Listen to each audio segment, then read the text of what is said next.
Joignez-vous à la discussion. Appelez ou textez le 187 Cube Radio 1877 827 2346. Émotionnel ou rationnel, en accord ou à l'opposé. Les rencontres de l'heure. Nous sommes avec Emmanuel Latraverse et Mathieu Boccoté. Mathieu, je viens de discuter avec le maire de Louisville, qui est un personnage assez coloré, merci, M. Yvon Dehaye, puis qui me disait, c'est les Américains, on va voter pour Trump, c'est parce qu'ils sont écœurés des transgenres. Il est revenu avec les transgenres 4-5 fois, là. Mais c'est vrai que c'est comme un backlash, là. Est-ce que c'est parce que les woke sont allés trop loin, soudainement, le balancier retourne à l'autre extrême? Ben, premièrement, je dirais que les woke ont non seulement été trop loin, mais ils ont surtout parti dans la mauvaise direction. Tu sais, quand on va très loin dans la bonne direction, c'est vertueux. Mais les woke ont pris une mauvaise direction. Ensuite, ils ont été très loin, puis ils considéraient que tous ceux qui prenaient pas le pas avec eux étaient des fascistes ou des réactionnaires ou possiblement des nazis. La question des trans, qui est devenue presque un symbole aux États-Unis, c'était effectivement le symbole du wokisme dominant qui s'est imposé aux Américains, et par ailleurs partout en Occident, mais de manière particulièrement virulente. On pourrait dire sur une quinzaine d'années, il n'a pas toujours porté ce nom, mais plus encore depuis 2020. Là, on était dans le délire. Et cette idée, il faut quand même pas oublier ce que ça veut dire là, sur la question des trans. On dit pas les gens peuvent bien se voir comme ils veulent, mais on parlait souvent de mutilation chimique et chirurgicale de jeunes, donc des jeunes garçons et des jeunes filles, pour les faire changer de sexe avec au nom d'une idéologie qui considérait finalement qu'on pouvait transformer les gens sur le mode du docteur Frankenstein. Il y a eu des victimes très, très nombreuses dans les jeunes personnes, chez les jeunes garçons, chez les jeunes filles de cette idéologie. Donc, premier élément. Par ailleurs, la révolte contre le wokisme, c'est la révolte contre la censure. La révolte contre le wokisme, c'est la révolte contre la volonté de rééduquer une population au grand complet à temps plein. Donc, et de ce point de vue, Trump est l'expression de ça. Moi, tous ceux qui réduisent son élection à une révolte contre l'inflation ou une bataille pour le pouvoir d'achat manquent l'essentiel, c'est-à-dire la dimension culturelle et identitaire. Mais je comprends qu'ils ne veulent pas la nommer parce que ça les obligerait à remettre en question au Canada même, au Québec, ailleurs en Occident, la puissance de cette idéologie qui agresse les peuples et qui pousse les peuples à se révolter, en effet. Emmanuel, comment tu as trouvé le discours inaugural de M. Trump? Moi, j'avais l'impression qu'il était plus présidentiel que lors de son premier mandat, son premier discours inaugural. Ça dépend quel discours. C'est ça. C'est le problème, c'est qu'on en a eu deux aujourd'hui, on en attend un troisième. Le premier, je te dirais, dans la rotonde, le discours inaugural formel, c'est le mieux que Donald Trump peut donner. Il est lui-même, là, avec les exagérations. C'est un âge d'or de l'Amérique et on va effacer tout ce qui cloche avec ce pays, puis c'est une révolution du bon sens, puis une vague de changement, etc. Mais essentiellement, il y a un côté de Donald Trump, c'est what you see is what you get, là. Alors, on a eu de lui exactement la liste de ses priorités qui vont rassurer ses alliés et ses électeurs, là, à l'effet que la priorité numéro 1, ultime, absolue et totale, c'est l'immigration. Ça va être le gros coup donné aujourd'hui avec les deux, avec une déclaration d'urgence à la frontière, ce qui lui donne accès à beaucoup de pouvoirs assez extraordinaires, parmi lesquels pouvoir déployer la garde nationale pour les États, pouvoir déployer l'armée américaine carrément pour participer aux déportations, etc. Donc, ça, ce sont les ordres, les décrets qu'il va signer. Puis, l'autre urgence nationale, le Canada au complet était assis, c'est à se demander ça va être quoi. C'est finalement l'énergie. Oui, il décrète une urgence nationale énergétique pour avoir le pouvoir de suspendre, d'annuler une foule de réglementations environnementales pour permettre, entre autres, le forage en mer, la construction de pipelines, etc. Donc, mais ce qui est intéressant, c'est que donc il est très idéologique, fidèle à lui-même et à sa rhétorique sur les trucs qui tiennent à cœur à sa base, mais sur la question des tarifs qui touchent le Canada au premier lieu. Ce qu'on en entend et ce qu'on en comprend, c'est que on n'a pas la déclaration de guerre commerciale aujourd'hui avec des tarifs de 25%, là, mais davantage une espèce de comité qui va étudier l'impact de l'accord de libre-échange sur les travailleurs, etc. Donc, on a un président qui, sur le front commercial, prend une approche beaucoup plus prudente que ce à quoi on s'attendait pour une raison très simple, c'est qu'il a été élu en promettant de réduire le coût de la vie des Américains. Puis, il y a quelqu'un, à un moment donné, là, qui a dû expliquer remarqué depuis le 4 novembre là, que s'il met des tarifs de 25% sur les biens canadiens, ben le coût de la vie des Américains va augmenter. C'est assez simple, là. Mathieu, concernant l'immigration, il a déclaré l'état d'urgence, il envoie l'armée à la frontière, il veut abolir le droit d'asile et le droit du sol. Il fait passer le Rassemblement national de Marine Le Pen pour Québec solidaire, là.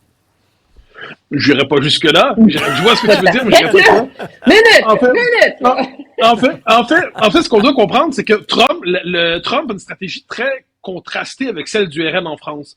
Le RN a cherché, depuis quelques années, à toujours donner des gages de respectabilité au système médiatique et voulait fuir toute forme de radicalité supposée parce que le système ensuite l'extrême droitisait à répétition. Trump a accepté l'idée d'être le paria. Et donc, il s'est comporté comme le paria majeur faut pas oublier, pendant des années, il a été la cible d'une campagne de harcèlement judiciaire, ce qu'ils appellent aux États-Unis la weaponization of justice, la volonté de l'instrumentalisation du droit pour être capable de le faire tomber. Donc, il a accepté d'être en rupture avec le système. Et lorsqu'il parle d'immigration massive au Sud, il parle d'invasion. Et il dit, le droit d'asile tel qu'on l'a connu ne fonctionne plus parce qu'il a été détourné, c'est devenu une filière migratoire à part entière. Donc, qu'est-ce qu'il dit? Il tient un propos qui est assez semblable à celui des partis des droites nationales européennes, mais il le fait avec le style trumpien. C'est-à-dire, Trump, on a fini par comprendre, on va arrêter de faire semblant d'être surpris, Trump exagère toujours. C'est son style à lui. Mais inversement, on pourrait dire que les politiciens ordinaires qu'on a partout à l'Occident, parlent véritablement comme s'il y avait un logiciel de termes pré-mâchés dans la bouche qui fait que leur vocabulaire est aseptisé, neutralisé, ennuyant comme pas possible. Lui est capable de faire ça, c'est sa force et sa faiblesse tout à la fois. Et puis, on le voit partout en Occident, la crise de l'immigration massive, elle est centrale. Et lui, il a décidé de la prendre au sérieux, de prendre au sérieux la frontière. On verra ce que ça veut dire concrètement. Je note que quand les démocrates prenaient des mesures fermes sur l'immigration, c'est déjà arrivé. On ne hurlait pas au fascisme, mais puisque c'est Trump, on décide de hurler au fascisme. Et j'ajoute, on va me la répéter longtemps ce que je veux dire maintenant, mais son discours, le premier à tout le moins, était plutôt bon. Je veux dire, comparé à tous nos politiciens eunuques, castrés, incapables de faire quoi que ce soit, là, on est devant quelqu'un qui dit, voilà, j'ai le pouvoir, je vais faire ça, je vais agir. Puis quand on dit qu'il abuse de la fonction exécutive, faut juste pas oublier que dans les faits aux États-Unis, depuis les années 30, on a assisté à une croissance incroyable de la fonction administrative, d'administrations non élues qui ont gagné un pouvoir immense sur la vie des Américains. Lui, il dit, non, instant, le pouvoir, je le rapatrie vers la fonction élue qui est la mienne, et à la rigueur vers les trois pouvoirs officiels, le Congrès, mais je ne céderai plus le pouvoir aux administrations. Ce n'est pas sans intérêt pour qui s'intéresse à la politique. Écoute, ils se sont donné un homme fort, Emmanuel, et quand tu regardes Poutine, quand tu regardes Xi Jinping et tout ça, ces gens-là ne respectent qu'une chose, c'est la force. Hein? Toute diplomatie est vue comme un aveu de faiblesse.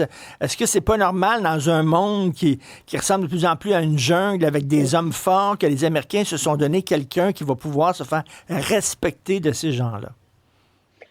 Je pense que les Américains se sont donné quelqu'un qui va... En tout cas, ils ont l'impression de s'être donné quelqu'un qui va arrêter de les niaiser. Ils sont tannés de se faire dire quoi penser. Je ne vais pas refaire la thèse de Mathieu sur le wokisme. Ils se sont fait faire la morale pendant des années à l'effet que la mondialisation, c'est la plus belle invention depuis le pain tranché parce qu'ils pouvaient s'acheter des bébelles pas chères chez Walmart pour se rendre compte finalement que toutes leurs usines fermaient, que les gens, que l'espèce de classe ouvrière traditionnelle qui était quand même l'épine dorsale là, de la petite classe moyenne à l'époque, là, a fini par s'appauvrir d'une manière hallucinée et hallucinante. Et là, il y a un président qui débarque et qui dit, regardez les amis, je comprends que vous êtes écœurés, puis moi je m'en fous des règles du commerce mondial, les jobs, on va les ramener ici. C'est ça, dans Donald Trump. Il dit, je comprends que vous êtes tannés de voir débarquer des migrants dans vos villes, puis de plus être capable de vous acheter des logements. Alors moi, je vais m'en occuper, je vais les foutre dehors. Et donc, c'est parce qu'il le dit en ces termes-là que ça hérisse absolument tout le monde. On va voir comment il va procéder. Expulser 11 millions d'illégaux des États-Unis, là, ça prendrait au bas mot 15-20 ans, ça coûterait plus de 100 milliards de dollars. Là. Fait, je pense pas qu'il va y arriver tout d'un coup. Mais Mathieu a raison quand il dit que quand c'est la gauche qui le fait, personne s'énerve. Pour preuve, l'année, dans les dernières décennies où il y a eu le plus d'expulsions d'illégaux des États-Unis, c'était pas sous Donald Trump, c'était pas sous George Bush, c'était sous Barack Obama, où on a expulsé 400 000 personnes en une année. Wow. Donc, ça se fait. Puis on l'a fait à cette époque-là sans que nos bulletins de nouvelles soient inondés d'enfants arrachés à leur famille, etc. Ceci étant dit, ce qu'il promet, est-ce que c'est faisable? Je ne sais pas. Parce qu'il y a des vrais dilemmes éthiques, moraux qui vont se poser quand tu vas arriver avec des couples dont le mari est illégal, la femme elle est légale, les enfants sont légaux, qu'est-ce que tu fais? Je pense qu'à un moment donné, l'espèce de politique du noir ou blanc a ses limites. Mais c'est certain qu'aux États-Unis, on a perdu le contrôle de l'immigration. Il y a un consensus là-dessus. Et lui, il s'apprête à régler le problème. On verra s'il réussit à le faire et s'il réussit à le faire d'une manière qui ne cause pas choc, scandale, violence et tout ce qui vient avec aussi. Là, donc, c'est ça qu'il faut voir. Merci beaucoup à vous deux. Puis en terminant, c'est perçu comment en France, le retour de Trump, Mathieu? Alors, ça dépend des franges de l'opinion. Je dirais que le mainstream s'effraie. Les élites européistes sont effrayés parce qu'ils se disent surtout autour de la figure de Musk, hein. C'est-à-dire l'appel à la censure de Twitter est un sujet central en Europe et en France en ce moment. Donc là, c'est comment on peut se barricader contre le grand méchant diable aux cheveux orange. Et moi, je trouve, je le disais plutôt sur CNews aujourd'hui, je trouve que les élites européisistes en ce moment ont l'air de dirigeants de la RDA en 1988 et 89 qui chanteraient les gloires du socialisme et du marxisme. C'est-à-dire, le système est à la veille de s'effondrer, puis disent jamais cette idéologie n'a été aussi bonne. Donc eux, ils chantent l'immigrationnisme, ils chantent le multiculturalisme, ils chantent le mondialisme, ils chantent le libre-échangisme, et puis ils défendent leurs privilèges à la manière d'une nomenclatura usée, comme c'était le cas à l'heure des derniers temps de l'URSS. Il y a quelque chose qui me fait penser à ça dans la réaction des élites européennes aujourd'hui. Comme il y a eu deux Allemagnes, c'est comme s'il y avait deux Occidents aujourd'hui. Écoute, un peu plus tard à l'émission, on va recevoir ton collègue du Figaro et ami Alexandre Devecchio, qui, dans sûr. Un texte très intéressant aujourd'hui dans le Figaro, fait un parallèle entre le retour de Trump, qui est en même temps que le déclin de Macron et de Justin Trudeau. Les deux... Son texte est excellent. Oui, excellent texte, donc on le reçoit un peu plus tard. Salut à vous deux, merci beaucoup. À demain. Au revoir. Bye bye. Salut.